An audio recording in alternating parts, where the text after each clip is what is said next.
Hello and welcome to our channel. मैं हूँ Richa Singh. Constitutional developments in India की इस सीरीज में आज हम बात करने जा रहे हैं गवर्नमेंट ऑफ इंडिया एक्ट 1919 की। इससे पहले हम बात कर चुके हैं गवर्नमेंट ऑफ इंडिया एक्ट 1909 की, जिसे मॉरले मिंटो रिफॉर्म के नाम से भी जाना जाता है।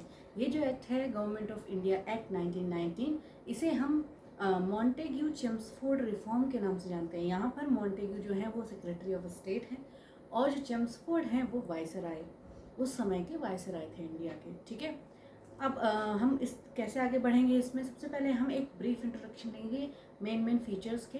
उसके बाद हम देखेंगे 1909 से लेके 1919 तक इंडिया के पॉलिटिकल सिस्टम में, इंडिया का जो एनवायरनमेंट था, सोसाइटी थी, वहाँ पर कौन कौन से मेजर इवेंट्स जो हैं घटित हुए, जिनका इफेक्ट कहीं ना कहीं हमें गवर्नमेंट ऑफ इंडिया एक्ट 1919 में देखने को मिलता है। सबसे पहले हम बात करते हैं फीचर्स की। तो सबसे पहले फीचर्स की अगर हम बात करें, सबसे पहला फीचर ये है डायरकी इंट्रोड्यूस की गई इन द प्रोविंसेस। डायरकी का मतलब होता है डबल रूल। क्या होता है आगे हम जानेंगे। सेकेंड फीचर की बात करें तो वो है सेंट्रल लेवल पे बाईकैमरलिज्म जो है वो अप्लाई किया गया। बाईकैमरल लेजिस्लेशन या बाईकैमरलिज्म का मतलब होता है कि जो लेजिस्लेटिव काउंसिल है, जो लेजिस्लेटिव प्रोसेस है, उसको दो बॉडीज़ में हमने डिवाइड कर दिया। ठीक है, एक है काउंसिल ऑफ स्टेट, दूसरी है लेजिस्लेटिव काउंसिल। ठीक, नेक्स्ट फीचर की बात करें तो जो सेपरेट इलेक्टोरेट का इंट्रोडक्शन हमें 1909 के एक्ट में देखने को मिलता है, उसी का एक्सटेंडेड फॉर्म हमें 1919 के एक्ट में देखने को मिलता है। वहाँ पर हमने मुस्लिम्स को इलेक्टोरेट दिया था, सेपरेट इलेक्टोरेट। यहाँ पर कुछ और कैटेगरीज जो हैं वो यहाँ पर जुड़ जाती हैं। हम यहाँ देखते हैं इंडियन के रिप्रेजेंटेशन को बढ़ाया जाता है, प्रोविंसेस के रिप्रेजेंटेशन को बढ़ाया जाता है। हम यहाँ पर ये भी देखते हैं कि इस एक्ट में एक प्रोविज़न होता है जो ये बताता है कि हमें पब्लिक सर्विस कमीशन की जो स्थापना करनी चाहिए। ठीक है, एक नए हाई कमिश्नर ऑफिस की भी स्थापना की जाती है। तो ये कुछ इंपॉर्टेंट फीचर्स हैं जो ये एक्ट हमें बताता है। अब आगे बढ़ने से पहले हम सबसे पहले ये जान लेते हैं ना कि 1909 से लेके 1919 तक कौन कौन से इवेंट्स जो हैं वो घटित हुए। ठीक है, सबसे पहला तो 1909 का आपका मॉरले मिंटो रिफॉर्म है, जिसने सेपरेट इलेक्टोरेट का इंट्रोडक्शन किया। उसके बाद हम बात करें 1911 की, वहाँ पर हुआ था दिल्ली दरबार। दिल्ली दरबार में क्या हुआ था, जो ब्रिटिश की कैपिटल थी, पहले कलकत्ता थी, उसे ट्रांसफ़र करके दिल्ली कर दिया गया। आगे बढ़ते हैं 1913 से 1914-15 तक हमें गदर मूवमेंट देखने को मिलता है। बहुत ही इंपॉर्टेंट मूवमेंट है हमारे इंडियन हिस्ट्री में। अगर हम बात करें ब्रिटिश इंडियन हिस्ट्री की, गदर मूवमेंट में हम आगे जानेंगे कि किस तरीके से इसका सप्रेशन हुआ। सबसे पहले जानते हैं कि 1913 में गदर पार्टी का गठन हुआ। गदर पार्टी को जो इंडियन पैट्रियट्स थे, उन्होंने यूएस और कनाडा में इस पार्टी को बनाया। इनका मेन एम था ब्रिटिश का जो कंट्रोल है, ब्रिटिश के जो रूल है इंडिया में, उसको उखाड़ फेंको। 1914-15 में जो गदर कॉन्स्पिरेसी के नाम से हम जिसे जानते हैं वो हुई थी, जिसे ब्रिटिशर्स ने ब्रूटली दबा दिया था। ठीक है, वहाँ से ये गदर मूवमेंट ख़त्म हो जाता है। नेक्स्ट बात करें एक इम्पॉर्टेंट हिस्टोरिकल जो घटना है उसकी, वो है 1915 में रिटर्न ऑफ महात्मा गांधी। महात्मा गांधी के भारत वापस आने से पहले, महात्मा गांधी जो थे वो साउथ अफ्रीका में थे। भारत वापस आने से क्या होता है, जो ये इंडियन स्ट्रगल चल रहा था उसमें नॉन वायलेंस का जो एक कॉन्सेप्ट है वो इंट्रोड्यूस हो जाता है। फिर हम बात करें 1916 की, तो 1916 में एक बहुत ही इंपॉर्टेंट पैक्ट होता है जिसे हम लखनऊ पैक्ट के नाम से जानते हैं। ये लखनऊ पैक्ट होता है इंडियन नेशनल कांग्रेस और ऑल इंडिया मुस्लिम लीग के बीच में। ये पैक्ट इसलिए इम्पॉर्टेंट है क्योंकि इसमें पहली बार हमें हिंदू मुस्लिम एकता दिखाई पड़ती है और उनकी ज्वाइंट जो मांग है सेल्फ रूल की, वो भी निकल कर सामने आती है। तो ब्रिटिशर्स को इस चीज़ को भी एड्रेस करना पड़ता है, जो हम देखेंगे कि 1919 के जो एक्ट है उसमें कहीं भले ही वो लिमिटेड वे में हो, भले ही वो कंट्रोल्ड वे में हो, लेकिन सेल्फ रूल, सेल्फ गवर्नेंस की कहीं ना कहीं शुरुआत हो गई है। ठीक, फिर आता है 1917। यहाँ पर हम देखते हैं मॉन्टेग्यू का डिक्लेरेशन। मॉन्टेग्यू चेम्सफोर्ड रिफॉर्म जो, हाँ, जिसकी हमने बात की, तो मॉन्टेग्यू सेक्रेटरी ऑफ स्टेट थे, जैसे कि हमने बात की। उन्होंने ये डिक्लेयर किया कि जो ब्रिटिश रूल है, जो ब्रिटिश गवर्नमेंट है, वो ये चाहती है कि हम धीरे धीरे भारत में सेल्फ रूल और रिस्पॉन्सिबल गवर्नमेंट जो है वो धीरे धीरे इस प्रोसेस को इनिशिएट करेंगे। ठीक है, यानी कि यहाँ पहली बार हमने देखा कि हाँ चलो ब्रिटिशर्स ने self rule, self governance, responsible governance की बात की, भले ही बाद में उसको अप्लाई करने में आनाकानी की हो या मतलब बोलते हैं ना कि लॉलीपॉप दिया हो या फॉर्मेलिटी की हो सेल्फ रूल के नाम पे, लेकिन उन्होंने इस बात को यहाँ पर तवज्जो दी। ठीक है, अब हम आते हैं एक जो बहुत ही वर्ल्ड लेवल पे इवेंट घटित हुआ, वो था वर्ल्ड वॉर 1। ठीक है, विश्व युद्ध, पहला विश्व युद्ध। ठीक है, 1914 से लेकर 1918 तक ये चला। अब इस विश्व युद्ध में क्या हुआ, भारत के बहुत सारे सैनिक, ओवर मिलियंस, ठीक है, मिलियन से भी ज़्यादा सैनिकों ने पार्टिसिपेशन लिया, इस उम्मीद के साथ कि हमें कुछ इकोनॉमिकल पॉलिटिकल बेनिफिट्स मिलेंगे, क्योंकि हम ब्रिटिशर्स का साथ दे रहे हैं, हमारा कंट्रीब्यूशन बहुत रहा है, जिसकी वजह से ब्रिटिशर्स कहीं ना कहीं युद्ध जीतने में और जो बोलते हैं कि जो विजयी पावर्स रही हैं उसमें ब्रिटिशर्स का नाम शामिल हो पाया, उसमें इंडियन का काफ़ी कंट्रीब्यूशन रहा है। लेकिन हुआ बिल्कुल उलट, ब्रिटिशर्स का हमारे साथ जो व्यवहार है और बुरा बन गया, बहुत सारा इकोनॉमिकल डिस्ट्रेस का सामना करना पड़ा, पॉलिटिकल डिस्ट्रेस का सामना करना पड़ा। हमारे जो इंडियंस थे उस समय के जो लोग थे उनको बहुत ज़्यादा कठिनाइयों का सामना करना पड़ा। ब्रिटिशर्स ने उनके साथ बहुत गलत व्यवहार किया और उसका सबसे बड़ा एग्जाम्पल है रॉलेट एक्ट। मार्च 1919 में रॉलेट एक्ट पास किया जाता है और इसमें इमरजेंसी प्रोविजन को और ज़्यादा बढ़ा दिया जाता है, जहाँ पर डिटेंशन कर सकते हैं बिना किसी ट्रायल के। और ये जो रूल था जो रॉलेट एक्ट के तहत अप्लाई किया गया था, उसने जो लोगों के अंदर होते हैं ना कि क्या बोलते हैं कि निराशा, उसको बढ़ा दिया था, गुस्सा बढ़ा दिया था। तो लोगों ने इसको बहुत बड़े लेवल पे इसको अपोज किया। इसी दौरान क्या होता है, जलियांवाला बाग में, अमृतसर में जलियांवाला बाग है, बहुत फेमस है, आप सभी उसके बारे में जानते होंगे। वहाँ पर पीसफुल भीड़ इकट्ठा हुई थी, लोग इकट्ठा हुए थे त्यौहार को सेलिब्रेट करने के लिए। निहत्थे लोग थे, बच्चे थे, छोटे छोटे बच्चे थे, जवान थे, बूढ़े थे, हर तरीके का, हर वर्ग का आदमी था वहाँ पर। जनरल डायर ने वहाँ पर गोलियां बरसा दी, बहुत सारे निहत्थे मासूम बेकसूर लोगों की जानें चली गई।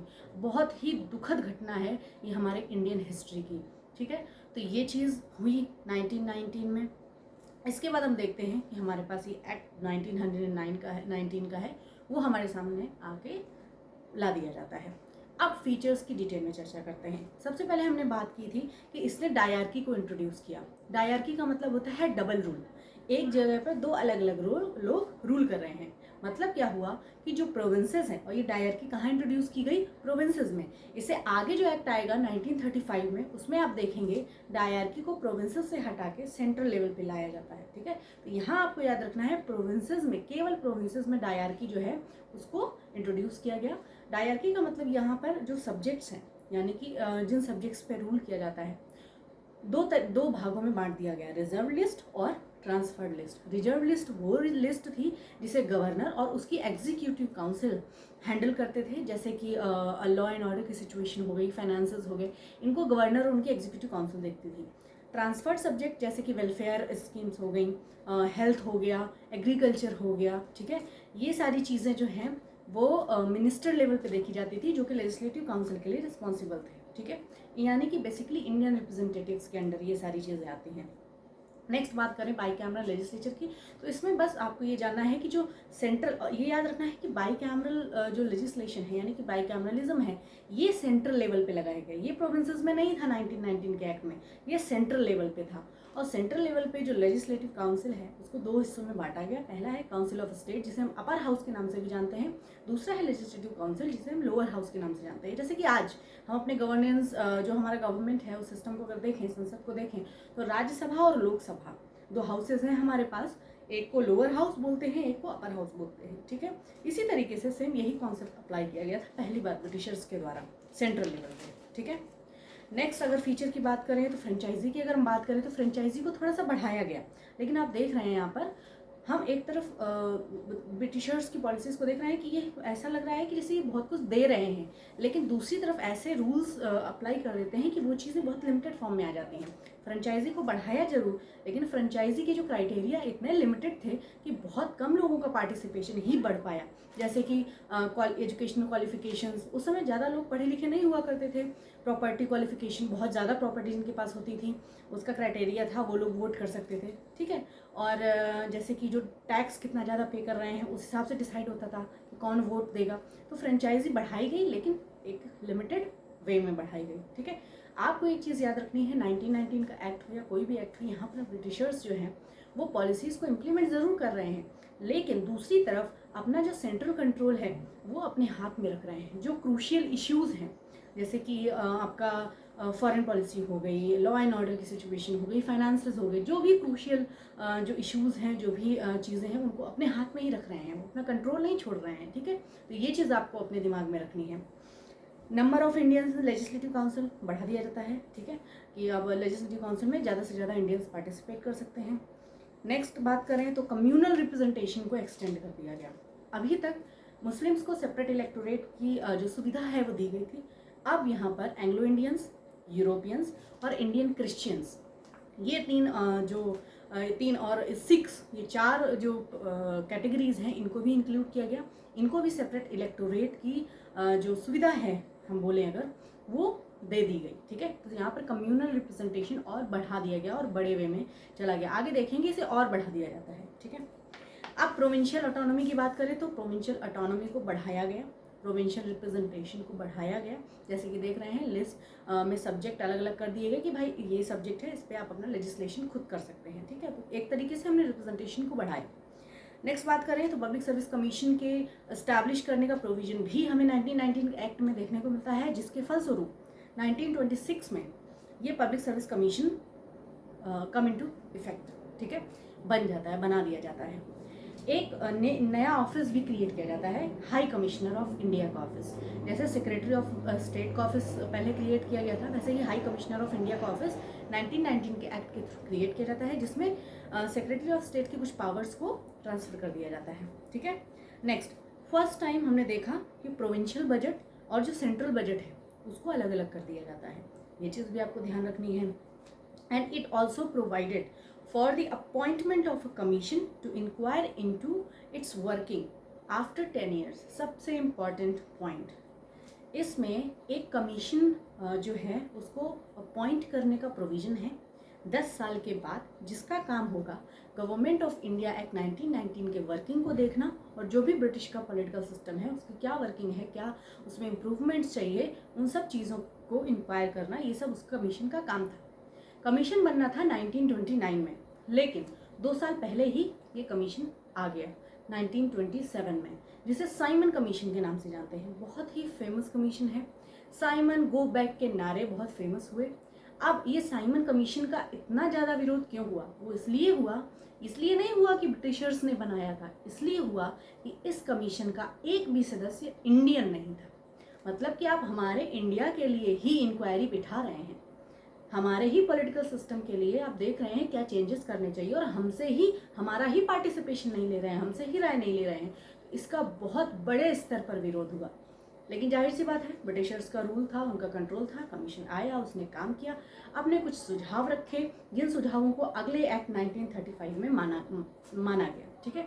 अब साइमन कमीशन की क्या इंक्वायरी थी, उसने क्या सजेशंस दिए, इसके बारे में हम अपने नेक्स्ट वीडियो में डिस्कस करेंगे।